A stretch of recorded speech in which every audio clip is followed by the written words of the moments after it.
Señor, te alabamos, Señor, te bendecimos. Señor, queremos declarar nuestra alegria, nossa gratidão. Queremos, diante de Ti, nessa noite, confessar a nossa necessidade de Tua pessoa. Ao mesmo tempo, queremos te agradecer por tudo que o Senhor tem revelado ao nosso coração. Oh, Senhor, obrigado porque cada dia que nós podemos te conhecer, mas conseguimos aborrecer o que vem da carne. Como que o Senhor está fazendo cirurgicamente no seu coração essa divisão? Aquilo que não procede de ti, que procede do maligno e que vem disfarçado pela carne. Mas também o Senhor tem separado no nosso coração aquilo que vem do Espírito, que vem de tua própria pessoa. Como te agradecemos, Senhor, por essa divisão maravilhosa que fez. Nos ensina, Senhor, a perseverar naquilo que o Senhor fez, a permanecer na fé, permanecer no Espírito e andar com esse coração de alegria e gratidão. Senhor, renova nossa fé, renova nossa consagração e essa fidelidade possa se manifestar cada dia, Senhor. Te pedimos nesta noite que tua palavra possa ser um martelo no nosso coração, uma espada que divida, que separa, Senhor, em nosso coração aquilo que não provém de ti, mas, Senhor, mostra claramente aquilo que procede de ti. Obrigado, Senhor, pelo testemunho do que nós podemos abordar nessa noite na igreja em Sardes. E como o Senhor, como sumo sacerdote, tem manifestado as obras que ela praticava. Ô Senhor, faça isso no nosso coração também, Senhor. Vem a expor, vem trazer luz no nosso coração e separar aquilo que procede da carne. Faça isso em nome de Jesus. Te pedimos, Senhor. Amém. Aleluia. Glória, Senhor. Maravilhoso. Vamos começar então lendo, né? Eu já abri aqui, eu vou começar a ler a igreja em Sardes, capítulo 3 do Apocalipse, né? Ao anjo da igreja em Sardes escreve: Estas coisas diz aquele que tem os sete Espíritos de Deus e as sete estrelas. Conheço as tuas obras, que tem nome de que vives e estás morto. Sê vigilante e consolida o resto que estava para morrer, porque não tenho achado íntegras as tuas obras na presença do meu Deus. Lembra-te, pois, do que tem recebido e ouvido, guarda-o e arrepende-te, porquanto se não vigiares, virei como ladrão e não conhecerás de modo algum em que hora virei contra ti. Tens, contudo, em Sardes algumas poucas pessoas que não contaminaram as suas vestes e andarão de branco junto comigo, pois são dignas. Ao vencedor será assim vestido de vestiduras brancas, e de modo nenhum apagarei o seu nome do livro da vida. Pelo contrário, confessarei o seu nome diante do meu Pai e diante dos anjos. Quem tem ouvidos, ouça o que o Espírito diz às igrejas. E nós tínhamos falado bastante, né, na reunião que nós desenvolvimos a igreja em Sardes, e ficou para nós assim muito forte, irmãos, como o Senhor, como aquele que se passeia no meio dos candeeiros, que é aquele sumo sacerdote que, por um lado, nós lembramos que ele, como sacerdote, não podia ser segundo a carne, porque ele era da tribo de Judá. E somente estava restrito à tribo de Levi e à descendência de Arão para se envolver com o sacerdócio. Que dirá então o sumo sacerdote? Então o Senhor estava longe de ser um sumo sacerdote, mas agora, depois da morte e ressurreição, ele foi designado por Deus sumo sacerdote segundo a ordem de Melquisedeque. E isso nos lembra, irmãos, que ele, como sumo sacerdote, foge do tradicional do que nós aprendimos outrora. Lembra de, irmãos, que nós, quando líamos, qual que era a função do sumo sacerdote? Ele tinha a incumbência de interceder pelo povo de Deus. Lembra que no seu peito ele tinha as 12 pedras representando a cada uma das tribos. Então, era muito significativo porque ele deveria carregar no coração o amor pelo povo de Deus, representado naquelas 12 tribos. Então, ele, como sumo sacerdote, ele tinha experimentado a fraqueza e era tomado dentre os homens. Por isso que quando você vê Arão, foi através de Arão que vem o sacerdócio. Quem foi Arão? Foi o pior dos pecadores. Se Paulo ele diz na Nova Aliança que se considerava o pior dos pecadores, como os irmãos acham que o Arão se considerava ser chamado sumo sacerdote? Não é uma boa pergunta? É interessante, não é? Até porque, irmãos, é esse aqui, eu acho que é muito significativo, porque quando você vai no capítulo 4 de Hebreus, ali mostra que ele estava rodeado de fraquezas. Então, E outra coisa, alguém. Vitor, Sim, irmão, pode falar. outra coisa, que Paulo não se rebelou contra a administração de Deus. Isso. Arão, sim. Arão, sim. Mas quando ele fala pior dos pecadores, ele lembra que ele perseguiu a igreja. Ele participava na morte dos santos. Então, ele se considerava, embora talvez não foi diretamente, mas ele pegava cartas, né? Como por exemplo foi quando ele foi chamado, ele estava indo para prender os santos. Então, nós não temos o currículo dele, mas no capítulo 9 de Atos ele fala claramente isso aí. E ele despreza o passado dele, né? E eu acho que Arão também tinha esse coração. Só que Paulo, ele fez na sua ignorância, né? Ele fez em sua ignorância. Verdade, irmão. É isso mesmo. Agora, Arão fez categoricamente mesmo, né? Moisés subiu ao monte e aí o povo pegou ele para ele fazer um Deus, né? E quando foi interrogado do que ele tinha feito, ele falou assim: Não, eu joguei isso ali no fogo e saiu isso, né?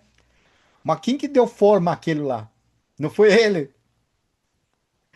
Então, quem deveria ser consumido em primeiro lugar era Arão, irmãos.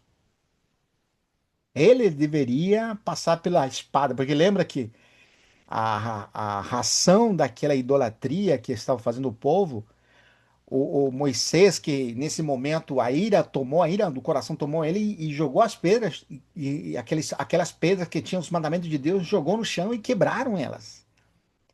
E aquele Moisés, que era um homem manso, da boca dele saiu, irmãos, da parte do Senhor. Quem estiver do lado do Senhor, tire a sua espada e mate esse irmão. Olha só, irmãos. Um homem mais manso, né? Você vê o que é. Então, aí você vê Arão, que eu acho que ele primeiro pegou a espada e começou a matar, né? Eu sempre imaginei isso, né? Mas a atitude dele de arrependimento. Então, o Senhor, olha só como que é impressionante, né? Como é que alguém podia ser compadecido do outro se não provasse fraqueza? Ele mesmo, né? Rodeado de fraqueza, quer dizer, ele estava ciente de como Deus perdoou ele. Ele merecia morrer com aqueles, mas Deus poupou a vida dele. Logicamente que ele se arrependeu, não vamos confessar claramente, se arrependeu, Deus perdoou. Mas nesse contexto em que Deus chama ele para ser sumo sacerdote, e você vê que da casa de Arão foi progressiva, né? O sacerdote, o sumo sacerdote. O sumo sacerdote havia só da casa de Arão, que deveria ser da tribo de Levi, o resto para servir. Mas o foco aqui é trazer memória que foge do padrão do sacerdócio ou do sumo sacerdote segundo a carne, segundo o povo de Israel, ou segundo os homens. Agora, irmãos, nós temos um sumo sacerdote segundo Deus. Ele não está rodeado de fraquezas agora, irmão. Olha só, irmão. Mas como fala capítulo 4, versículo 16? Você lê para mim, irmão? Irmão Diego, capítulo 4, versículo acho que é o 14, né? De Hebreus, irmão. Capítulo 4, versículo 14. Ai, que lindo, hein?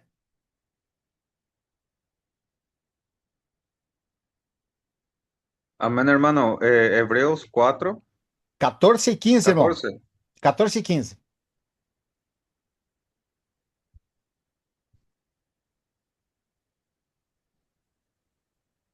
Un minuto.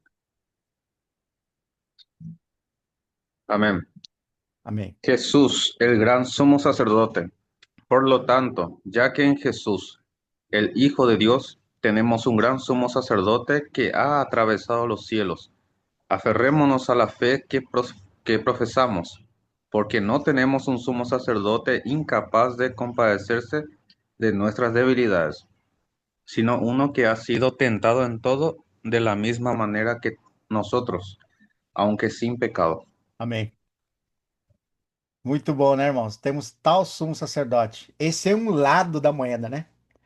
Sabe qual que é o outro, irmão? Ele é o juiz também, irmão. Então, ele, como juiz, agora ele pode apontar os erros da igreja, como foi aqui no caso da igreja em Sardes, né? Nós já falamos que as obras dela eram obras, como fala aqui no versículo 1, né? Nós lemos assim que o Senhor conhecia as obras dele, dessa igreja, e que tinha nome de que viva, mas estava morta. Então, as obras ficou patente na reunião, não eram obras feitas em Deus. E isso nós podemos retratar, irmãos, com Tessalonicenses, e vamos na leitura agora. Segunda Tessalonicenses, capítulo 1, versículo 3. Olha que importante, irmãos, as obras, porque eu fiquei refletindo sobre isso e a importância de nós entendermos o que significa as obras feitas em Deus. Nós temos um versículo em capítulo 3, não precisa ir lá, capítulo 3 de João, que diz, versículo 19, que diz assim que os homens maus não querem vir para a luz, para que suas obras não sejam manifestas. Mas aqueles que andam na luz, eles querem que suas obras sejam manifestas, porque suas obras são feitas em Deus. Então, em outras palavras, aqueles que estão andando ou permanecendo na fé, ou tendo a realidade de Cristo, as obras são feitas em Ele. Ele é autor das obras.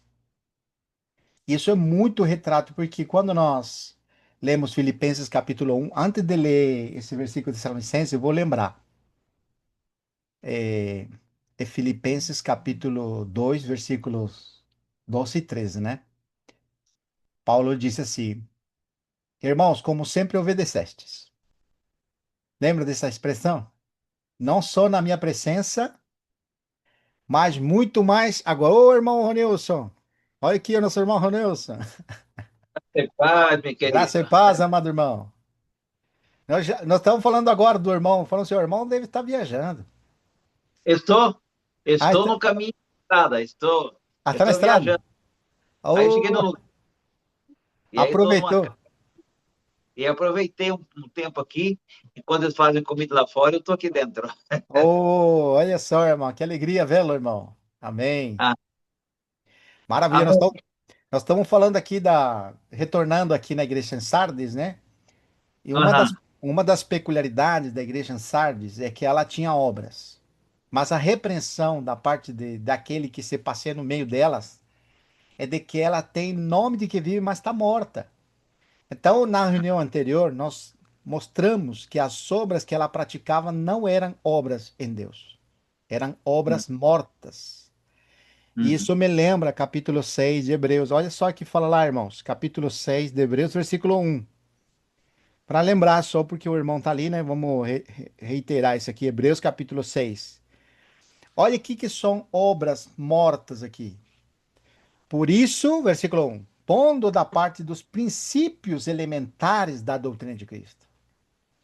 Porque a doutrina de Cristo não são regulamentações ou não são leis. A doutrina de Cristo, irmãos, sabe como que é a doutrina de Cristo resumida? É permanecer nele e ele permanecer em nós. Então, quando alguém pergunta para o irmão qual é a doutrina de Cristo, você fala: a doutrina de Cristo é que ele permaneça em nós e nós nele. Ou você pode falar: é que nós permaneçamos nele e ele em nós. Essa é a doutrina de Cristo. Então, quando você tem a doutrina de Cristo, olha só como que vai continuar. Diz assim: deixemo-nos levar para o que é perfeito.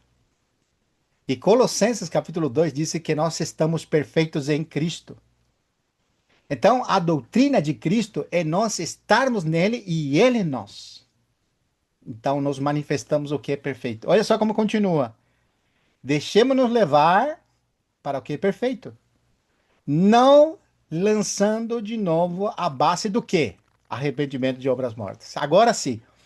Obras mortas, irmão, era aquilo que procedia do esforço humano. Quando Deus deu a lei para o povo de Israel e dizia todos esses 10 mandamentos, o que que o povo tentava fazer? Tentava cumprir. E toda vez que se ele deparava com a lei, o que a lei falava para essa pessoa que tentava cumprir? Você é um pecador, sem remédio. Não sei se o Senhor já falou isso para nós, mas toda vez que eu tento cumprir com meu esforço humano, com meu próprio esforço, eu sou um pecador declarado. Porque o único que faz a nossa tentativa de querer agradar a Deus por nossa capacidade é desagradá-lo. Paulo diz em capítulo 7, irmãos, ele disse que não conhecia a cobiça, até que a lei falava, não cobiçarás. E encontrava nos seus membros uma lei que o levava contra esse mandamento, a fazer o contrário.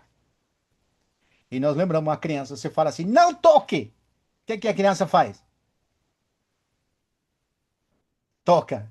Não meta o dedo ali! Pois que é uma reação, né? Falou que não, aí vai e faz. Nós somos assim. O homem nascido de Adão, ele está em rebelião contra Deus. Então, quando Deus deu a lei para, viu, Diego? Quando Deus deu a lei para o povo de Israel, não era para cumprir. Na verdade, como disse, era para que quando o Senhor Jesus viesse na plenitude do tempo e chegasse em Israel, encontrasse pessoas muito arrependidas, porque eles tinham a lei e ninguém podia cumprir a lei.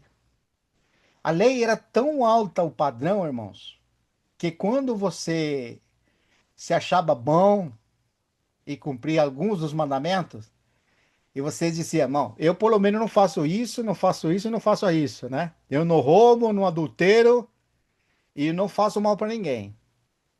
Então a lei te pegava com um mandamento: amar a Deus. Você não conseguia amar a Deus, porque não conseguimos amar a Deus. Nós amamos, a máximo que nós amamos é a nós mesmos. E se você se enganava a si mesmo dizendo que você amava a Deus, então o Senhor ia falar para aquele jovem, né? Senhor, o que que tem que fazer para entrar no reino do céu? Lembra daquele jovem? E o jovem, tudo confiante, porque era uma pessoa boa e que guardava os mandamentos, o Senhor, uma só coisa lhe falou para mostrar que ele não amava a Deus. Quem estava pedindo para ele vender seus bens era Deus mesmo, irmão. Que estava no coração dele. A riqueza estava no Exatamente. coração dele. Então, ele amava riquezas. Olha só que impressionante, irmãos. Porque se ele amasse a Deus, ele não ia ter problema de vender todas as suas propriedades e repartir todos os seus bens e seguir aquele que amava. Mas ele não amava a Deus. Então, assim, irmãos, é quando o irmão Mauri chegou. Quando nós estamos diante da lei, o único que ela faz, o que que faz a lei? A lei traz o pleno conhecimento do pecado. Isso faz a lei, irmão. Então, diante disso, irmãos, deveria, na plenitude do tempo, quando o Senhor chegou, encontrar pessoas humilhadas e contritas. Mas isso que o Senhor achou, irmãos? Não, E ainda, achou ainda fala que a força do pecado é a lei. é a lei. Muito bem lembrado, irmão. 1 Coríntios capítulo 15, versículo 53. Irmão, você sabe que, olha como que é o engano do pecado, irmãos. O engano do pecado te faz acreditar que você está bem e que você tem muitas sobras para apresentar para Deus. É o que a igreja em Sardes tinha, né? Muitas obras. Mas ali, irmão, estava aquele que tem os 7 espíritos diante dele. Aquele que tem os 7 espíritos. Não são 7 espíritos, mas são 7 manifestações dele. Olha só que impressionante, irmão. Ele é a sabedoria, irmãos. Ele é o conhecimento. Ele é a piedade. Ele é a bondade. Tudo aquilo que o Espírito se manifestou quando ele estava, era o Espírito nele sendo manifestado. E logicamente, irmãos, nós não estamos dizendo que nós vamos imitar o que o Senhor fez. nós vamos a viver aquele que realizou a obra de Deus. Essa é a distinção que nós queremos apresentar nessa noite. Irmãos, voltando de novo, porque o tempo vai rápido, nós vamos voltar fazendo um parêntese aqui na igreja em Tessalonicenses, capítulo 2, e nós queremos mostrar esse princípio, né? Quando a nós, por que que as obras são feitas em Deus e quando as obras não são feitas em Deus? Isso é uma coisa que nós precisamos ir no ponto raiz. Então vamos usar como exemplo a igreja em Tessalonicenses, capítulo 2, versículo 1, versículo 3. Segunda Tessalonicenses, capítulo 1, versículo 3. Olha só que impressionante, irmãos.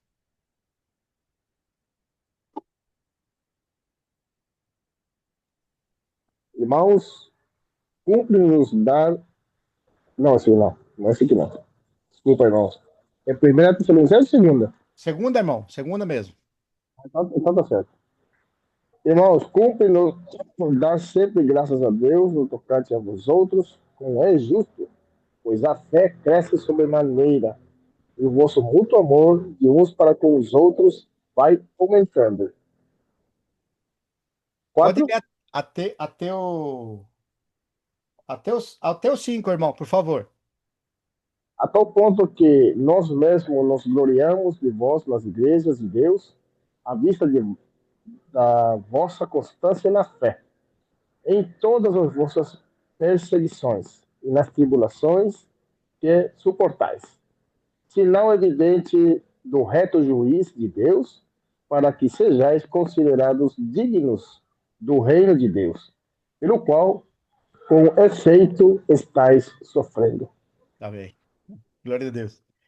Tem um versículo em 1 de Pedro que não precisa ir lá, que eu vou ler, capítulo 5, versículo 10, que diz assim: Ora, o Deus de toda graça que em Cristo vos chamou à sua eterna glória, depois de ter sofrido. Tu vê, aqui a igreja fala assim, que estáis sofrendo, tempo presente deles. Mas aqui, depois de ter sofrido, o que que vai acontecer? Disse, por um pouco ainda, ele não disse que vai ser toda a vida, por um pouco você vai sofrer. Ele mesmo, o que que vai fazer ele mesmo? Vos há de aperfeiçoar. Mas a palavra, irmão, impressionante, né? Aperfeiçoar, firmar e fortificar e fundamentar. Quatro coisas. Ele mesmo vos há de aperfeiçoar, firmar, fortificar e fundamentar. Irmãos, quando nós lidamos com sofrimentos, é a maneira mais simples de provar as obras que estão sendo realizadas por nós, ou que nós estamos fazendo por meio do corpo.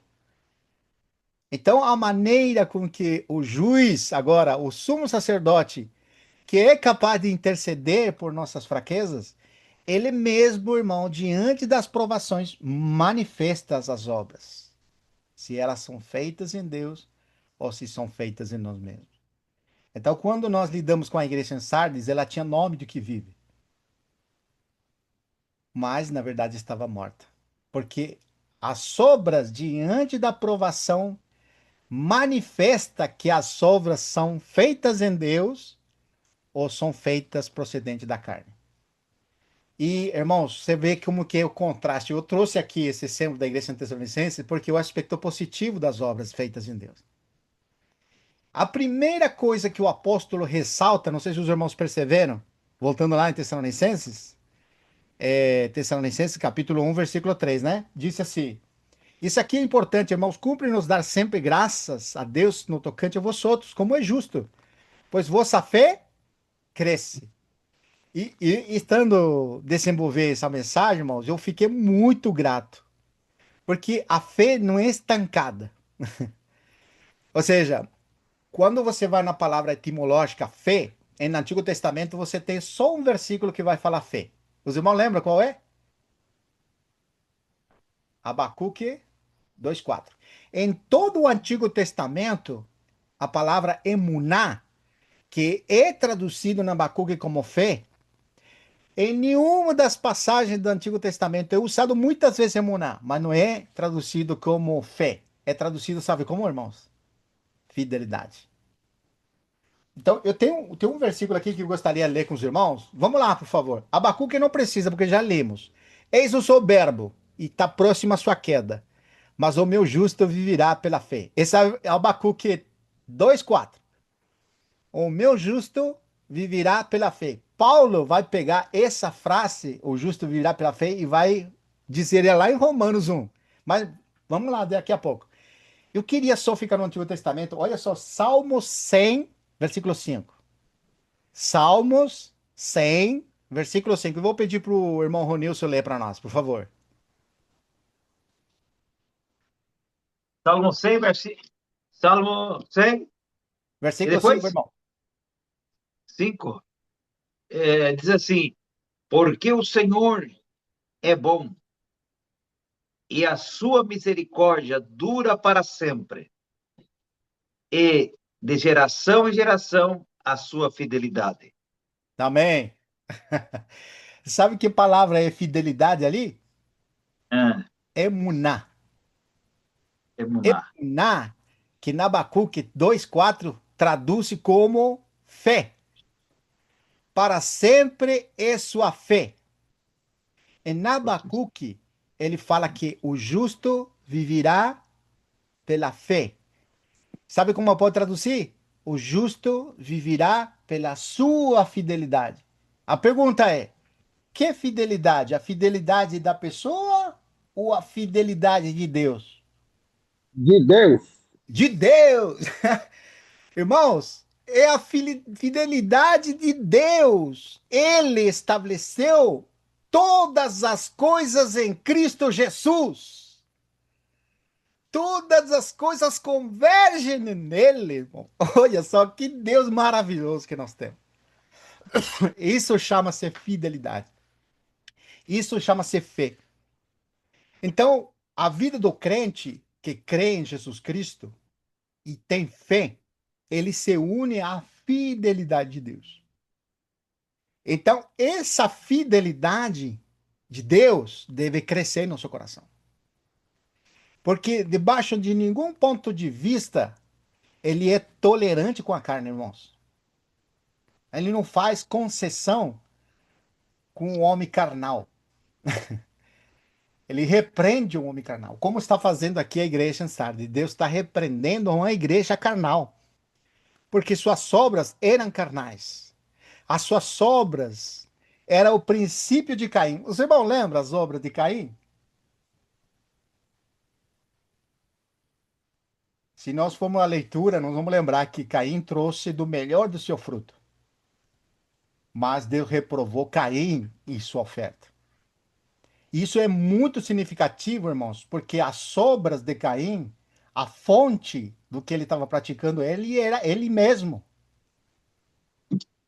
Você vê como que é o princípio, né, irmãos? A obra que é feita em nós é reprovada. É impressionante, irmãos. A única obra que Deus aceita é aquele que ele é a fonte. Ele é o autor e o consumador da fé, da fidelidade, irmãos. Olha só que impressionante, irmãos. Glória a É Deus que por aí a essa fé não palavra. está em Deus, né? Repete, irmão. A fé não está em Deus. Isso. Que coisa. É porque quando você traz no Antigo Testamento, emuná, que é fidelidade, é traduzido como fé. Mas quando você vai no Novo Testamento, o Novo Testamento tem 244 vezes repetido a palavra fé. E é fitis, pitis, é a palavra, pitis. E a conotação justamente é procedente de Deus. Por isso, irmãos, quando nós estamos na fé, nós estamos nele. Fé é união a ele. Tem um versículo que o Carlos gosta muito, né? Que é 1 de Coríntios capítulo 6, versículo 17. Você lembra esse versículo, irmão Carlos?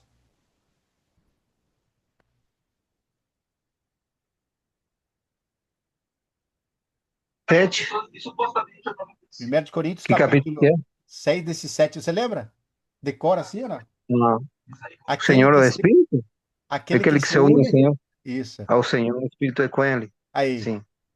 Então, o versículo está dizendo aquele que se une ao Senhor. Você vê que a ação é nossa. Nós fazemos a escolha de nos unir ao Senhor. Mas quando você vai em Romanos capítulo 6, versículo 5, ele diz que aquele que se une a Cristo na sua morte. Então, E fé, Romanos também fala que ele nos enxertou. isso, irmão. Exatamente. Por isso que eu uso João 15, né? Os irmãos lembram muito categoricamente a figura da fé. É aquela videira representando ao Senhor Jesus e a nós os ramos, né? Aquele. é, Aqui o Carlos disse raiz, palavra derivada de amaná, de emuná, exatamente. Mas você vê, irmão, é interessante porque no João 15 ele diz: aquele que permanece em mim e eu nele, esse que dá fruto. E antes do irmão Amauri entrar, nós falamos assim: qual que é a doutrina de Cristo? Você lembra, Diego? Nós falamos, repete para o irmão Amauri que ele não viu. Você lembra? Desculpa, irmão, repete, pode repetir? Lembra que nós falamos assim, a doutrina de Cristo ali falava em Hebreus, Hebreus 6, 6:1. E aí eu expliquei para os irmãos o que que era a doutrina, a doutrina de Cristo. Você lembra? Não, já me perdi aqui. Bom, aí, e é bom que você não lembra, Desculpa, irmão. porque Permanecer nele e ele permanece em nós. isso, irmão, aleluia.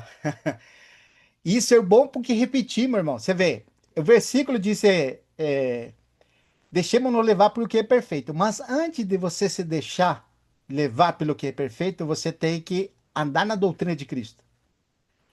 Então, o que o versículo 6 está dizendo é que você tem que estar permanecendo nele e ele em você.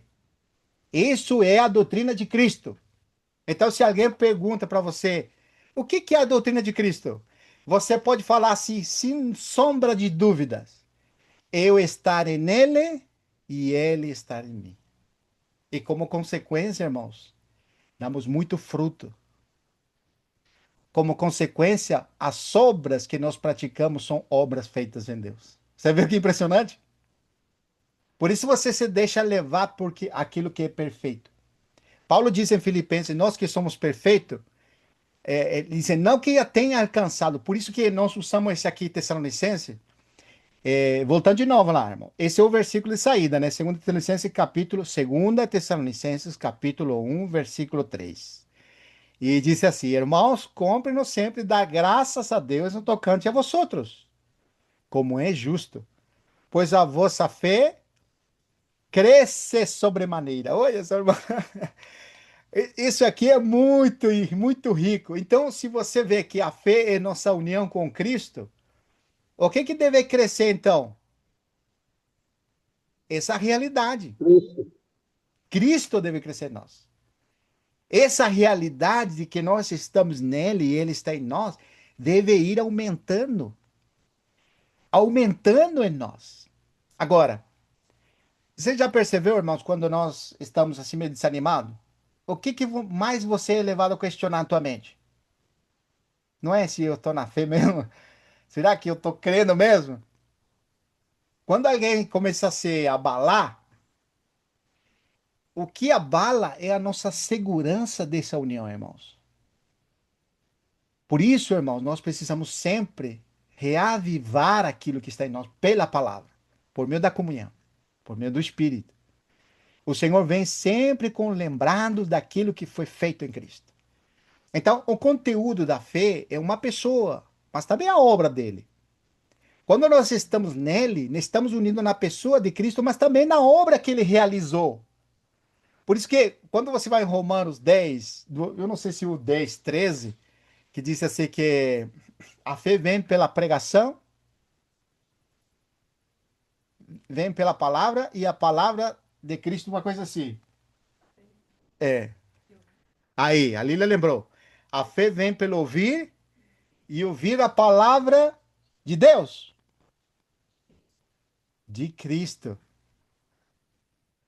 Não é a palavra de Deus, é a palavra de Cristo. Por que que a fé vem pelo ouvir e ouvir a palavra de Cristo? porque está envolvido não somente a pessoa de Cristo, mas a obra dele. Então, à medida que aumenta em nosso coração a pessoa de Cristo e a obra dele, então pode se manifestar o que os tessalônicas estão experimentando. Olha só, irmãos. Paulo está elogiando os irmãos e diz assim: é justo, porque vossa fé está crescendo sobremaneira.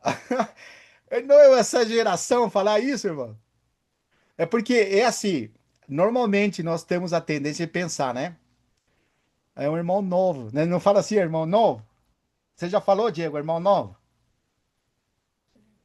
Ele é irmão novo. Ya, Mas tem irmão novo que a sua fé é sobremaneira maior do que os outros, às vezes, né? Às vezes, é isso que está ressaltando aqui, porque os tessalônicas, em pouco tempo, eles mostraram fé sobremaneira. Essa fé que aumenta. Lembre, irmãos, fé é união com Ele. É permanecermos nele e Ele nós. Isso é fé. É a fidelidade do que Deus realizou. É que a fé Deus não é um sentimento, não é um sentimento, não é um não é sentimento. sentimento.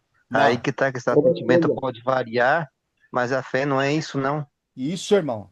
Glória a Deus por isso. Maravilhoso. A fé é uma escolha. Amém. Muito bom. Você vê aqui na leitura, né? Tem duas coisas que crescem. Aqui no versículo ele diz que a fé cresce, mas também cresce o amor uns para com os outros. E vai aumentando. Olha só, irmão. Isso me lembra o versículo que o irmão Mauri leu na reunião anterior de 2 de Coríntios, capítulo 8, né, irmão Mauri? Você lembra? Desses irmãos que rogaram ao Senhor, né? Rogaram a Paulo. Lembra, irmão? É, eu lembro, irmão. Os irmãos lá da Macedônia, né? Sim. E eles Quer ver? rogaram, acima de suas posses, participar da graça de ofertar para os santos, daquilo que eles estavam pedindo. Capítulo 8 está pedindo oferta pelos irmãos em Jerusalém, né? Que estavam sendo perseguidos. E Paulo estava Aqui, recoletando. E esses irmãos eram pobres. Mas acima de sua pobreza, rogaram a Paulo que não deixasse fora de participar dessa graça. Olha só, irmão. amém. Isso É não é porque ele aumento. ali É. declara de que eles primeiramente se doaram ao Senhor. Isso, irmão. Bem lembrado, irmão. Obrigado por essa frase. Se doaram ao Senhor. Olha só, irmão, que impressionante. Então, você vê, a fé aumenta, mas aqui também aumenta quando aumenta a fé. O amor uns com os outros, irmão. Verdade. Isso é maravilhoso, irmão. Eu vejo assim, que quando nós estamos nele e ele está em nós, lembra que o Senhor falou para os seus discípulos? Se tem amor uns para os outros, o mundo saberá que sois meus discípulos. Olha só que impressionante, irmão. É maravilhoso, né? O Carlos escreveu aqui: a fé deve ser completada com uma lista de qualidades que se desenvolvem progressivamente. Amém. Pode falar, irmão Mori. É, aqui o versículo fala que porque no capítulo 8, porque no meio de muita prova, Sim, de tribulação, quer dizer, ali não está tendo bonança, né? Manifestar a abundância de alegria e a profunda pobreza deles, né? Poderia falar, não, esses irmãos não precisam ofertar que não tem dinheiro. sim. Verdade, irmão. Fala que Impressionante. superabundou em grande riqueza da sua generosidade, Aleluia. porque eles testemunham eu na medida das suas posses e mesmo acima delas se mostraram voluntários, Amém. pedindo com muito rogos a graça de participarem da assistência Ao dos Senhor. santos. Aleluia. Glória a Deus. Amém. Maravilhoso. Obrigado, irmão. Você vê que aqui, voltando na leitura de Tessalonicenses, a gente precisa perceber aumento, né? Na vida nossa com Deus, irmão, deve aumentar. Então, quando uma pessoa fica estacionada e não começa a aumentar a fé, nenhum amor uns aos outros, é um sinal evidente, irmãos, que nós precisamos parar tudo. Eu acho que o Senhor sempre vem com essa advertência para nós. Quando nós temos certa satisfação interior, é perigoso. porque às vezes fica escondido aquilo que Deus quer mostrar. Eu sempre tenho aquela figura de, apesar de que Saul não estava convertido ainda, mas ele estava servindo a Deus, prendendo os cristãos, né? Olha a contradição ou a cegueira de alguém que persegue aqueles que são de Deus, achando que aquilo é para Deus. Não é Ou seja, Saul, irmão, é Saulo. Saulo, perdão, obrigado, irmão. Saulo perseguia a igreja achando que estava fazendo para Deus. E o Senhor Jesus disse isso no capítulo 16 de João. Os irmãos lembram? Este eu vos digo para que não vos escandalizeis. Por quê? Porque eles, essas pessoas, eles vos perseguirão e vos matarão, julgando com isso atribuir culto a Deus. Olha só, irmãos. Mas isso farão porque não conhecem a Deus nem a mim.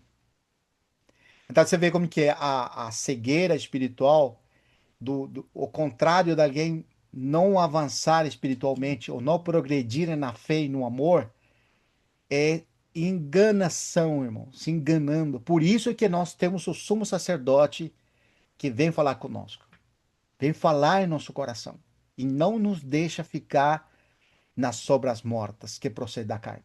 Prosseguindo aqui, versículo 4. Nós lemos 3, né? Agora 4. Tal ponto que nós mesmos nos gloriamos de vós nas igrejas de Macedônia,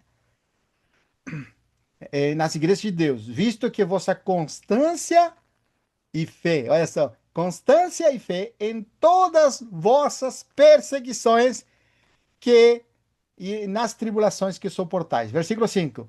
Sinal evidente do reto juízo de Deus, para que sejais considerados dignos do reino de Deus. Olha só. E quando você, irmãos, não sei se o irmão lembra Lucas 17:5, né? Os discípulos, eles vieram contentes. O Senhor mandou eles de dois em dois a pregar, né? E aí eles voltaram e ficaram contentes porque os espíritos se submetiam a eles, né? Lembra que o Senhor falou para eles? Não se alegrem porque os espíritos se submetem a vocês. Alegrem-se porque seu nome está escrito no No livro livro da da vida. vida. Olha, que impressionante, irmão. Você vê, olha como que é impressionante isso aqui, porque sinal evidente de juízo de Deus, para que sejais considerados dignos do reino de Deus. E aqui, irmãos, entra o lineal do que nós estamos querendo desenvolver. As obras que são feitas em Deus nos levam para o reino de Deus. As obras feitas na carne vão se manifestar para juízo para nós. Se nós hoje nos arrependemos, como é dito para a igreja em Sardes, então nós podemos, como disse, nos arrepender do que nós estamos vivendo. Como disse a repreensão, né? Voltando lá, Apocalipse, por favor, irmãos. Capítulo 3, né? Nos lembramos, e já falamos que o Senhor repreendeu eles, falou que tem que ser vigilante, né? Consolida o resto que está para morrer, porque não achei íntegras as tuas obras na presença de Deus. E aqui, irmãos, esse é o versículo 2. Lembra, irmãos, que nas outras repreensões que o Senhor fazia para as outras igrejas, tinha obras que Deus não estava agradando, mas tinha obras que Deus se agradava e elogiava, como a igreja em Éfeso, né? Não foi assim? E a igreja em Tiatira também tinha obras. Ou seja, você vê várias coisas. Mas aqui em Sardes não tem nenhuma obra que Deus elogia. Pelo contrário, repreende pelas obras que eles estão praticando. Ou seja, eles estão num total desagrado da parte do Senhor. Não tinha nada que podia ser resgatado. O único que é resgatado é alguns irmãos entre eles que não contaminaram suas vestiduras. Olha só que impressionante isso aqui. Um pouquinho mais embaixo, diz assim, versículo 4. Tendes, contudo, em Sardes umas poucas pessoas. Olha só, está dizendo poucas pessoas que não contaminaram suas vestiduras e andarão de branco junto comigo, pois são dignas. E isso, irmãos, é muito patente quando vem para nós a repreensão. Porque nós sempre falamos assim, por exemplo, se alguém dá um copo de água para você, mas vou colocar só uma gotinha de esgoto, de água de esgoto, só uma gotinha muito pequena, e na frente tua coloca só um pouquinho. O que que acontece num copo de água? Essa gotinha desaparece, não desaparece? Você vai olhar assim e não consegue ver preto nenhum. Mas eu pergunto para os irmãos, você tomaria essa água? Fica tudo contaminado. Vendo não, não, é igual aquela gota sanitária, né? Isso, Que bom, né? exatamente. Então, o que o senhor está falando aqui, irmãos, lembra que na igreja em Tiatira o senhor tinha olhos como chama de fogo? Então, é a mesma maneira que ele está dizendo aqui, está dizendo de outra maneira. Está dizendo, não tenho achado íntegra as tuas obras diante de meu Deus. E eu frisei essa palavra íntegras. Sabe o que significa, irmãos? Plerou. Essa é a palavra grega, né? Íntegras. Mas sabe o que ele traz? Não andar diante dele. Significa íntegra. Ou seja, você volta de novo a João 3, versículo 19, quando disse que aqueles que andam na luz, ou aqueles que amam a luz. Lembra?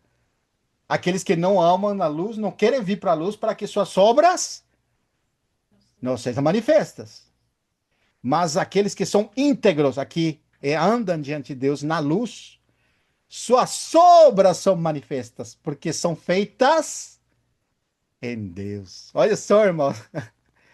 Então, o Senhor, irmãos, como chama de fogo, ou como aquele que se passeia no meio dos candeeiros, ou como aquele que tem os sete espíritos, traz em evidência que aquelas obras são obras feitas na carne. E nós deixamos muito claro na reunião anterior, mas é bom repetir. Agora, o que me ganhou, irmãos, nessa abordagem é o versículo 3 do capítulo 3. Olha só. Lembra-te, pois, do que tem recebido. Isso, irmãos. Eu- olha o que o Senhor fala para a igreja, irmãos. Lembra-te, pois, do que tem recebido, irmão. O que que nós temos recebido, irmãos? Oh, meu Deus do céu. É maravilhoso, irmão. O reino de Deus não é comida nem bebida, mas é justiça e paz. Olha só, irmão, em quem? No Espírito Santo. Olha só, irmão. Que glorioso, irmãos. Como que o Senhor vem nos lembrar, irmãos, daquilo que foi realizado em Cristo. Irmãos, às vezes parece cansativo. Não, mas eu já sei que Jesus morreu na cruz e que ele ressuscitou e que agora ele é Espírito. Eu sei que agora eu sou filho de Deus. Mas, irmão, o Senhor vem nos lembrar, irmãos, que nada está feito em nós. Nada ocorreu em nós, irmãos. Nós somos carne. Se não for que nós estamos no Espírito, nós estamos perdidos, irmãos. E você entende a gravidade de você deliberadamente escolher andar na carne? Lembra aqui capítulo 10, versículo 26 de Hebreus? Olha o que diz. Hebreus, capítulo 10, versículo 26. Olha o que diz. Ó, Diego, esse aqui é forte, hein? Tem que sentar na cadeira, porque é forte, hein, Diego? Porque se vivermos deliberadamente em pecado, olha essa expressão. Depois de termos recebido o pleno conhecimento da verdade, já não resta sacrifício pelos pecados. Ainda diz o 27, pelo contrário, certa expectação horrível de juízo e fogo vingador prestes a consumir os adversários. E se misericórdia morre pelo depoimento de duas ou três testemunhas, quem tiver rejeitado a lei de Moisés, lembra? De quanto mais severo castigo julgai vós será considerado quem? Aquele que calcou os pés do Filho de Deus. Olha só, irmãos. E profanou o sangue da aliança, ou com qual foi santificado, e ultrajou o Espírito da graça. E tem um versículo em Gálatas 6, né? De Deus não se sombra. Lembra disso? Aquele que semear para a carne, dela cegará a corrupção, morte. mas aquele que semeia para o espírito cegará a vida eterna. Então, irmãos, por isso que quando vem a repreensão, é para nós, é como se fosse um espelho, né? Eu fiquei muito impressionado com a expressão pés de bronze. Lembra que em capítulo 1, João descreve aquele que ele viu e cai como morto, mas seus pés eram de bronze. E nós postamos no grupo um versículo que disse que ele está na frente como aquele que trabalha com bronze. Eu não lembro, fugiu a palavra. Não é Orive que trabalha com ouro, né? Mas com prata tem outro nome. Ele está como aquele que trabalha com prata. Você sabe como que você purifica a prata? Como você sabe que já está purificada a prata? É com fogo, né? Mas quem trabalha com prata, ele está diante da prata. E está sendo purificado, né? Com muito fogo. Mas como que ele sabe que está pronto? Porque ele consiga se ver no espelho. É como um espelho. Aí está pronto. Por isso, quando você vai em capítulo. Em 2 Tessalonicenses, capítulo 3, versículo 18, diz: E todos nós com o rosto desvendado, como por espelho, somos transformados de glória em glória, a sua própria imagem. Não é glorioso, irmãos? Ô, irmão, eu falo para você, irmão, eu não consigo avançar, é muito rica a palavra, mas vamos continuar, porque aqui tem um, para terminar, né? Porque já tá às 9, já foi, né? Voltando de novo, vamos lá, irmão, por favor. Capítulo 3, versículo 4, nos limos. Ó, versículo 5 agora. O vencedor será assim vestido de vestiduras brancas e de modo nenhum apagarei seu nome no livro da vida. Então nós sabemos que a roupa branca é a justiça, né? Paulo ele diz, capítulo 3 de Filipenses, os irmãos lembram? Versículo 7. Capítulo 3 de Filipenses, versículo 7. Olha o que Paulo diz, irmão. Depois que ele dá um currículo, que se alguém pode confiar na carne, ele muito mais. Ele era uma pessoa muito correta. E se avantajava com muitos aí. Ele é uma pessoa disciplinada, uma pessoa correta. Enquanto a lei ele era celoso, enquanto a lei era irrepreensível, e ainda era, enquanto ao selo, era perseguidor da igreja. Mas olha o que fala no 7. Mas o que para mim era lucro, que é esse currículo que ele tem diante dos homens, o que para mim era lucro, isto considerei perda por causa de Cristo. Ou seja, não é por culpa dele, né? Não é por culpa de Cristo. Não, ele considera isso por causa dele. A causa é ele. Não é por culpa de Cristo. Entende a diferença? Que a gente quer lançar a culpa, né? Puxa, agora não tem mais atrativo, tem que deixar todas as coisas do mundo para seguir o Senhor. Não, ele abre mão daquilo que é mais precioso para ele, porque por causa de Cristo. Olha isso aqui rico, irmãos. Olha, e a gente tem que se fazer essa pergunta, não. Eu faço para mim. O que que eu deixo por causa de Cristo? Eu não tenho qualificações humanas nenhuma, irmão. Eu acho que o pior dos pecadores é uma expressão ainda pouca para mim. Mas Paulo, ele tinha muito de que se gloriar. Mas ele, por causa de Cristo, ele considerou tudo isso como, versículo 8. Se deveras considero tudo como perda, por causa da sublimidade. Olha como toma forma agora. É por causa de Cristo, mas agora ele vai falar pela sublimidade do conhecimento de Cristo Jesus, meu Senhor. Ai que rico, irmãos. Meu Senhor! Maravilhoso, irmãos. Por amor do qual perdi todas as coisas e as considero como refúgio, como estiércol para ganhar a Cristo. E ser achado nele, não tendo justiça própria que procede da lei, senão a que mediante a fé, que procede de Deus, baseada na fé, irmão. Olha só que impressionante, irmão, porque é impossível aquele que se aproxima de Deus sem fé. Porque aquele que se aproxima de Deus, creia que ele existe, que é galardoador dos que o buscam. Olha só qual que é a base, irmão.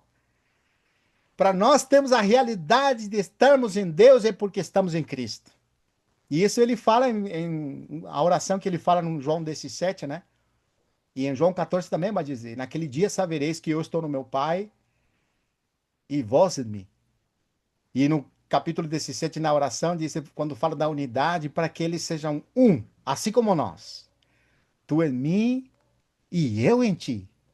Assim também sejam eles em nós. Olha só, irmãos, ser achado nele, nessa unidade perfeita que nós temos em Cristo. Nós em Cristo temos tudo, irmãos. Nós temos Deus. Aleluia! Que procede da lei, senão que mediante a fé em Cristo Jesus, que procede de Deus baseada na fé. Versículo 10. Para conhecer o poder da sua ressurreição e a comunhão dos seus sofrimentos, conformando-me com ele na sua morte. Olha só, hoje para nós, irmão, estar unido a Cristo na sua morte. Mas se nós perseverarmos unidos na sua morte, que é fazer a vontade de Deus, então quando ele se manifestar, então seremos manifestados com ele na glória. E como disse a primeira de João, capítulo 2, versículo 18, acho que é. Para que não nos envergonhamos, para que não nos afastemos envergonhados. Permanecer em Deus, diz assim, versículo. Permanecer em Deus. Diz assim, vou lá. 1 de João, capítulo 2, versículo 28.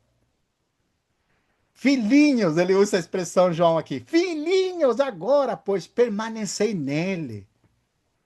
Para que quando ele se manifestar, olha, tenhamos confiança e dele não nos afastemos. E eu termino com esse versículo aqui, irmãos, que eu fiquei muito impressionado.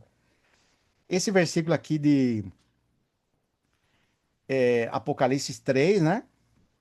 Olha só, irmãos. Esse versículo que diz,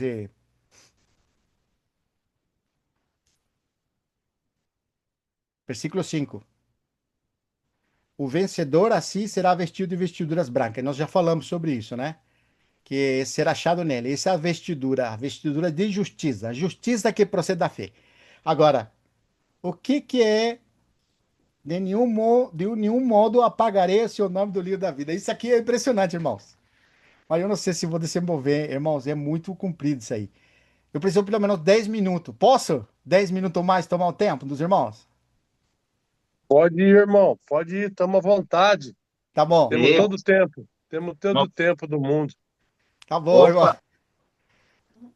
opa, Tá bom. Ó, olha isso que interessante isso aqui, irmãos. Eu fiquei muito impressionado com isso aqui. Porque a gente imagina, né? Que você pega uma caneta e um caderno, né? Pega uma caneta e um caderno. E que Deus está lá com no livro da vida, que é uma folha, um caderno, né? E ali o livro, está escrito o nome dos irmãos que está na fé. De repente, aí você vacilou, alguma coisa, você vem com borracha, né? Apaga. Não é assim. Eu imaginei sempre que era isso, mas não é assim, não, irmãos. Lembra da expressão o livro do Cordeiro? Olha, isso aqui é impressionante, irmão. Isso aqui é muito impressionante. Aqui tem um versículo que eu queria ler com os irmãos. Tem, na verdade, tem vários, né? Mas eu acho que é mais relevante. Vamos usar só os mais relevantes. Apocalipse 13:8. Vamos lá. Apocalipse 13:8. E adorá-lo-á. Pode ler, irmão Mauri? 13:8. E adorá-lo-ão todos que habitam sobre a terra, aqueles cujos nomes não foram escritos no livro da vida do Cordeiro, que foi morto desde a fundação do mundo. Olha só, irmão, que impressionante. Tá Então, vendo o verbo encarnado aí, irmão? olha só que. Nós ficamos impressionados com isso aqui. Porque o livro da vida tem um endereço. Qual que é o endereço? O Cordeiro. Cordeiro. Então, o Cordeiro é muito significativo no Apocalipse porque nos traz a conotação da obra de Cristo. Quando você fala da obra do Cordeiro, ou o livro da vida do Cordeiro, está dando a entender o que Jesus realizou na sua vida, na sua morte e na sua ressurreição. Por isso que quando nós estamos diante do o livro do Cordeiro, é o que ele realizou. Quando você está no livro da vida, é você está nele, irmãos. Isso está escrito. É uma figura de linguagem, não é um livro literal. Apesar, já vamos entrar lá capítulo 20 para você entender. Porque quando você vê no aspecto literal, você acha que no céu tem um livro lá escrito os nomes. Mas, assim como é muito figurado, no capítulo 4 vai mostrar o cordeiro ali, que tem 7 olhos, que tem 7 espíritos, lembra? Ali no capítulo 4 você fica até assustado, porque vai falar o cordeiro. Por que não fala logo o Senhor Jesus? Mas está mostrando o aspecto da obra de Cristo. O único, irmãos, e isso é importante, que nos livra da morte e da condenação é a obra do Cordeiro. O Cordeiro que foi morto antes da fundação do mundo. Pedro vai falar isso, que o sangue derramado foi antes da fundação do mundo. E quando o Senhor, lembra que o Adão e Eva pecaram e se cobriram com folhas? O que é que o Senhor fez? Sacrificou um animal. Não disse o cordeiro, mas nós sobreentendemos que é o cordeiro que ele fez o sacrifício, a figura do que na plenitude do tempo o Senhor realizaria, que é a sua encarnação, viver humano, morte e ressurreição. A obra do cordeiro é o livro da vida. O livro da vida, escrito, teu nome lá, é quer dizer que você está em Cristo. Quando você deliberadamente não quer mais Cristo, você automaticamente não tem a realidade do teu nome no livro da vida. Ou seja, você não está em Cristo. Agora, o que que nós precisamos entender? Olha só, irmãos, isso aqui vai ficar mais claro ainda. Tem um versículo aqui, eu gostaria pedir para o irmão Ronilson ler para nós. Apocalipse, capítulo 10, versículo 9 e 10. Olha só para vocês entenderem. Só um pouquinho. Apocalipse, capítulo o quê? 10, irmão. Versículo 9 e 10. Capítulo, versículo 9 e 10. 9 e 10. Perdão, é que estou aqui mesmo. 9 e 10. Apocalipse, capítulo 10, versículo 9 e 10. Isso, Isso irmão. mesmo, né? Sim. Fui, pois, ao anjo, dizendo-lhe que me disse que me desse o livro. Ele então me falou: toma-o e devora-o. Certamente ele será amargo ao teu estômago, mas na tua boca doce como o mel. Tomei o livro, tomei o livrinho, perdão. Tomei o livrinho da mão do anjo e devorei, e na minha boca era doce como mel. Quando, porém, o comi, o meu estômago ficou amargo. Amém. Obrigado, irmão. O Genaro, você pode ler Jeremias 15, 16?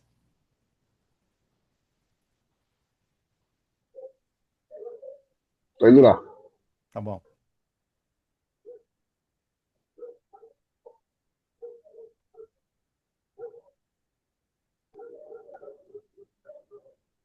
Jeremias. Achadas as tuas palavras, logo as comi. As tuas palavras me foram gozo e alegria para o coração, pois pelo teu nome sou chamado, ó Senhor, Deus dos exércitos. Olha só. Capítulo 15, 16, né? Sim. Ó, Isso. você vê o que que era o livrinho que comeu João lá no Apocalipse? De onde que tirou isso, né? Nós já temos a expressão em Jeremias 15, quando ele vai falar que Palavras, as as palavras, suas palavras. isso, irmão. Então, livrinho não é literal, irmãos. Não é que pegou um livro e a pessoa começou a comer, irmãos. Entende? São as palavras de Deus. Mesma coisa, teu nome está escrito no livro da vida do Cordeiro. Em outras Igual, palavras, igual o Samuel, quando foi chamado, sim, ele não deixou cair nenhuma das suas palavras, né? E Isso, palavra não é aquelas palavras folhas. isso. Não é folha. É Muito palavra bem, falada de Deus. muito bem. E agora nos lembra João, capítulo 14, versículo 23. Lembra, os irmãos? Aquele que me ama, ou aquele que guarda as Guarda, minhas palavras, lembra? será amado por mim. Meu Pai o amará e viremos para ele, faremos nele morada. Você vê, irmão, o que que é o Ah, livro da você vida? embora. Amém. Não, não é impressionante? E o Senhor falou assim, capítulo 8 de João, versículo 30, se guardarem meus mandamentos. Amém. Ele fala isso. Você vê, se guardarem meus mandamentos, ou seja, o que que é o livro da vida? É nós fazermos a vontade de Deus, irmãos. Olha como continua ainda. Isso aqui é muito importante essa abordagem, porque nos traz uma conclusão mais detenda ainda. Porque está relacionado totalmente com a salvação. Nada está feito em nós. Nós precisamos perseverar na obra realizada em Cristo.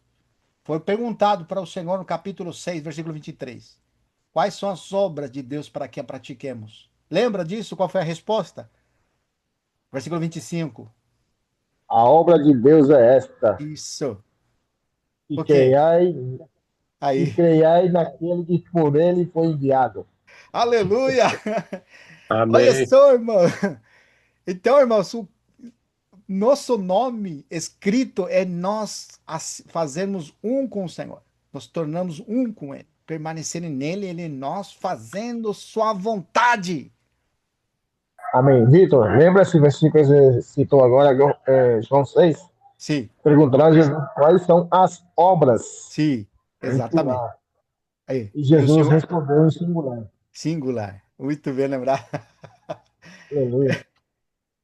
Muito bem lembrado, irmãos. Que impressionante, né? A obra é A a obra obra, que é doutrina de Cristo. que é a doutrina de Cristo. Aleluia. Aleluia, aleluia. É impressionante, irmãos. Tem ainda mais, ó, quer ver? Então, o livrinho que João comeu, né? E foi amargo no seu estômago, mas foi doce na boca. É a mesma coisa assim. Quando você ouve uma mensagem que você vibra, puxa, que palavra! É doce, né? Mas na hora de praticar, aí que vem o problema. Aí é amargo, porque requer nós negarmos a nós mesmos. Se alguém quer vir após mim, negue-se, negue-se a si mesmo. É Tome na sua cruz. digestão, né? Na Oi? digestão, na assimilação. É na digestão, na assimilação. Porque a palavra de Deus é assim, ele tem dois lados, né? Por um lado, ele vai trazer salvação, né? A mesma palavra que para um é salvação, como que é para o outro, irmão, que está ouvindo, que não crê? Juízo, condenação. Por isso que todo aquele que não crê já está condenado, porque rejeita a justiça que provém de Deus, como fez Israel.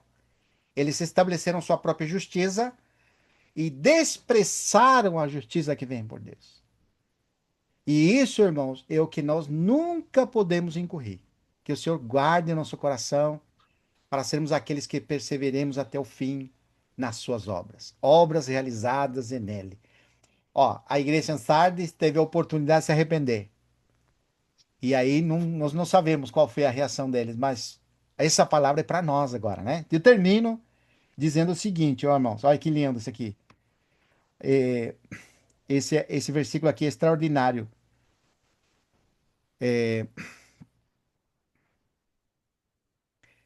Fala assim: pelo contrário, confessarei seu nome diante do meu Pai e diante de seus anjos.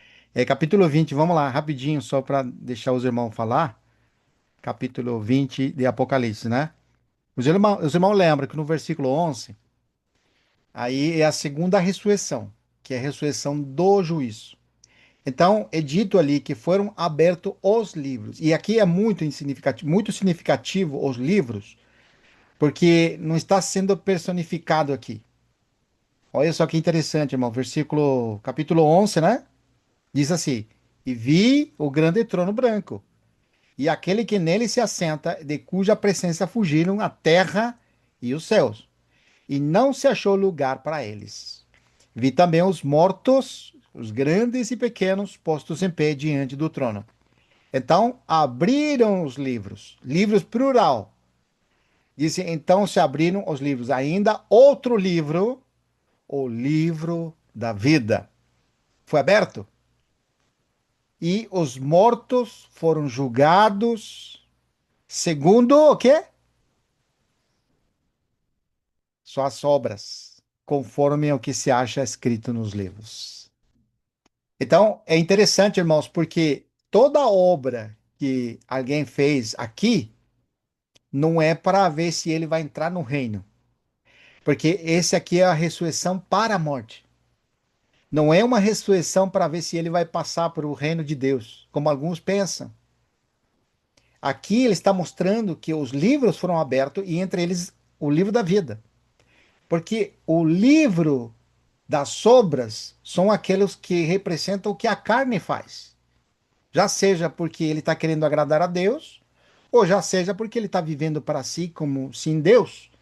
E a leitura que eu estava lendo lá em 2 Tessalonicenses está falando isso. Olha aqui, fala lá, 2 Tessalonicenses, eu não terminei, irmãos. 2 Tessalonicenses, capítulo 1. Lembra que nós lemos até o 4, né? Até o 5 lemos. Olha como fala o 6, 7 e 8. Se de fato é justo para com Deus que ele dê paga, tribulação aos que vos atribulam. Aqui os tessalonicenses estavam passando por perseguição. Provavelmente aqui, não disse quem, mas provavelmente eram os judaizantes, né? Que estão causando isso aí. Olha só. E a vosotros que sois atribulado, alívio, versículo 7. Alívio juntamente conosco. Quem conosco aqui é Paulo e quem está escrevendo que eu não lembro quem que é. Paulo e os irmãos vão receber alívio. Alívio em que sentido? Olha só como vai falar justamente. Quando dos céus se manifestar o Senhor Jesus com seus anjos de poder. Ou seja, o alívio que nós temos é aquilo que a promessa da vinda do Senhor, do juízo que vai vir para os ímpios. Esse é o alívio que Paulo está falando. Mas olha só, versículo 8, olha só, impressionante, irmãos. E chama de fogo, aqui, tomando vingança contra os que não conhecem a Deus e contra os que não obedecem o evangelho de nosso Senhor Jesus Cristo. Irmão, sabe que palavra pode ser substituída aqui? A obediência, ou vamos dizer, evangelho? Sabe como você pode ser lido? É assim: e os que não conhecem a Deus e contra os que não obedecem à doutrina de Cristo. Olha só, a doutrina de nosso Senhor Jesus Cristo. Agora você entende o que é obedecer ao Evangelho. Obedecer ao Evangelho é permanecer nele e Amém. ele permanecer em nós. Amém. Essa é a doutrina de Cristo, esse é o Evangelho que está falando aqui. Agora, quem não obedece à doutrina de Cristo, o que espera essa pessoa? Chama de fogo. Quando? Aí você vai no Apocalipse agora. Porque de nenhum modo apagarei o nome, seu nome significa que ele estava, mas ele abandonou o caminho da doutrina de Cristo, o caminho da fé, o caminho do evangelho. Você pode estar hoje, mas se você adopta o mesmo caminho da igreja em Sardes, seu nome vai ser apagado. Isso significa que você não está mais em Cristo. E deliberadamente você está andando em pecado. O pecado é você vai contra Deus. Isso é pecado. Pecado não é como nós pensamos, né? Eu Errar o alvo. Errar o alvo. Aí, irmão, obrigado. Errar o alvo. O alvo é nós estarmos nele. Mas você deliberadamente permanece em você mesmo. Já seja para fazer qualquer coisa, mas é você. Isso, irmãos, é chama de fogo em vingança para os que não conhecem a Deus. Vamos dizer, aqueles que não se importam com Deus. Mas para aqueles que não obedecem, ou seja, eles têm a verdade, conhecem, provaram do dom celestial, provaram da boa palavra, calcaram aos pés do Senhor e profanaram o Espírito da aliança. Para essa pessoa que deliberadamente escolhe viver na carne ou fazer a sua própria vontade, então seu nome foi Não é que é apagado com a borracha, é você saiu de Cristo. Deliberadamente, você abandonou o caminho da fé. É isso que seria isso. Então, quando você volta de novo lá com o Apocalipse agora, olha esse que lindo aqui. Apocalipse aí, Só um ó. minuto, irmão. Só um minuto. Sim, Peraí. Você falou que não se apaga o nome, né? Ou se isso, apaga. isso. Ou seja, não se apaga, mas mesmo assim, se você se desvia do caminho, você continua ainda no livro, o teu nome no livro. É no sentido figurado, que o livro é uma figura, né, de linguagem. Então, Sim. não é literalmente que você está, que o senhor está com uma borracha, tirando o nome. É isso que eu estou falando, esse é o sentido. O sentido verdadeiro disso é que quando você deliberadamente sai de Cristo, você não é mais, você não está mais na fé. Lembra que o Senhor fala em 8:24 de João: se não crês que eu sou, o que vai acontecer com eles? Morrerei nos seus pecados. Então, o único que te livra é você estar nele, irmão, dos pecados, porque não aconteceu em nós. Não é que eu fui melhorado, não é que eu fui regenerado, não. A regeneração, segundo 1 de Pedro, capítulo 1, versículo 3, é por meio da ressurreição, mas não a nossa, a de Cristo. Então, eu sou regenerado, mas em Cristo, não em mim, porque a carne não muda, nós não vamos mudar. Agora, a fé te coloca em Deus, mas se você não está na fé, você está na rebelião. Então, é uma figura de linguagem dizer que teu nome foi apagado. Porque para Deus, por exemplo, vamos lá, para você entender melhor ainda. E isso é muito bom, Diego, colocar. Vamos lá, 2 Coríntios, por favor, Diego. 2 Coríntios, capítulo 5, versículo 14.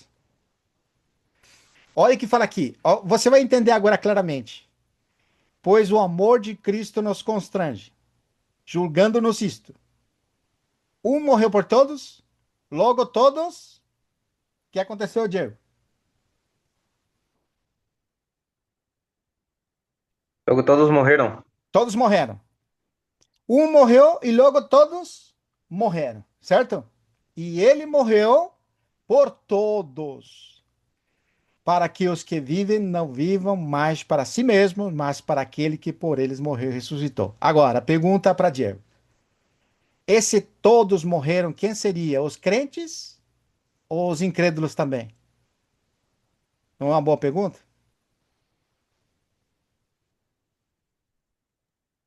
Eu acho que aí se aplica aos crentes, né? Esse que é o problema nosso. Nós pensamos que nesse versículo é só crente. Mas quando Mas não é. Cristo, isso, quando Cristo morreu, Diego, toda a raça humana morreu. Todo homem morreu em Cristo. Essa é a obra salvadora. Na morte de Cristo foi a execução do homem, não de alguns, de todos. Todos morreram. Esse todos é todos. Um morreu porque o que fez Deus na morte de Cristo? Julgou a humanidade. Então todos os homens morreram em Cristo. Ninguém vai ser julgado pelo pecado de Adão. Todos já morreram em Cristo. Todos. Agora, o crente vai dizer o que é verdadeiro e crê, o amor de Cristo me constrange. Porque agora eu sei que eu morri em Cristo. E eu E creio, outra eu coisa, Vitor. aceito. Pode falar, irmão. E outra coisa, Vitor. Sim. Agora entra aquele no Epístola de João. E tem o filho tem a vida. Isso. Aí, ó. Quem não tem o filho não Não tem a tem. vida, mas Não tem a tem. condenação. Isso. Por isso que o Senhor falou várias vezes por isso, aquele que permanece, nas minhas palavras, aquele que permanece em mim, ou seja, o requisito é você perseverar na fé, para que essa realidade, você morreu em Cristo, aí em Romanos 5, Romanos 6 vai falar isso, mas Colossenses também fala isso.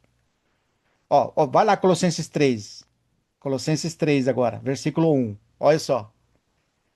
Ó, ele vai dizer assim, portanto, se fostes ressuscitados juntamente com Cristo, buscar as coisas do alto. Tá falando para quem aqui? Para o crente, sim. Se você ressuscitou com Cristo, pensar nas coisas do alto. Buscar as coisas do alto, onde Cristo vive assentado no céu, né? Assentado à direita de Deus. Olha o versículo Aqueles 2. que o receberam, né, Vitor? Não entendi. Aqueles que o receberam. Aqueles que o E, receberam a ele. exatamente. É só para esses. Mas o fato que a pessoa não recebeu a Cristo não quer dizer que ele não morreu em Cristo. Morreu também.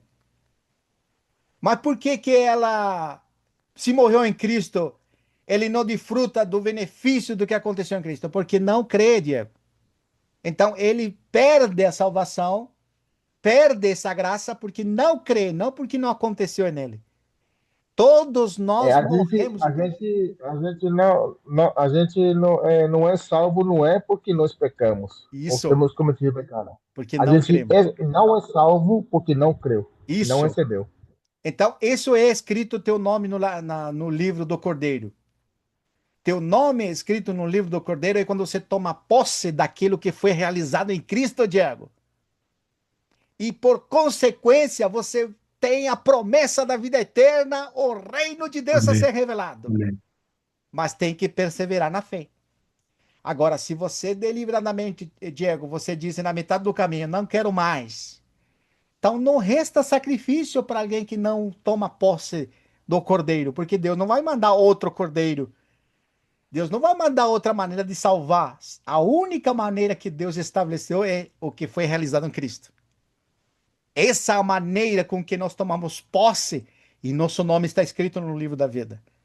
Isso significa, não é uma caneta nem uma borracha. Significa que você está em Cristo. Entende?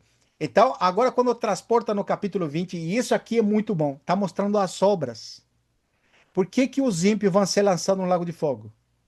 Porque suas obras foram feitas nele mesmo e não podem se salvar. Por mais que você seja uma pessoa boa, tuas obras não te salvam, irmão. No juízo para a morte, vai haver muitas pessoas que são corretas, que fizeram coisas boas, mas não foram feitas em Deus nem pela fé. Foram feitas nelas mesmo. É lógico que se um assassino, um violador, o que você quiser, ele vai. Suas obras são más, é fácil. Mas quando a pessoa diz, não, mas eu fiz isso, eu fiz aquilo, eu fiz o outro. Essas obras não são das obras da vida. Por isso que tem a árvore, tem o livro da vida do Cordeiro aberto. Porque o nome dele, ou seja, ele não está em Cristo. Por isso que eles vão ser lançados no lago de fogo. Tá vendo, irmãos? O que que vai permitir que uma pessoa seja lançada no lago de fogo? Se você me diz o livro da vida, então quer dizer que somente a partir da morte e ressurreição de Cristo? Não, porque Abel obedeceu a Deus. Lembra Abel? Ofereceu o melhor sacrifício. E nesse sacrifício estava a justiça, porque vinha de Deus. Então, todos em todas as eras têm a oportunidade de praticar a justiça de Deus, que provém da fé. Abraão é exemplo, né?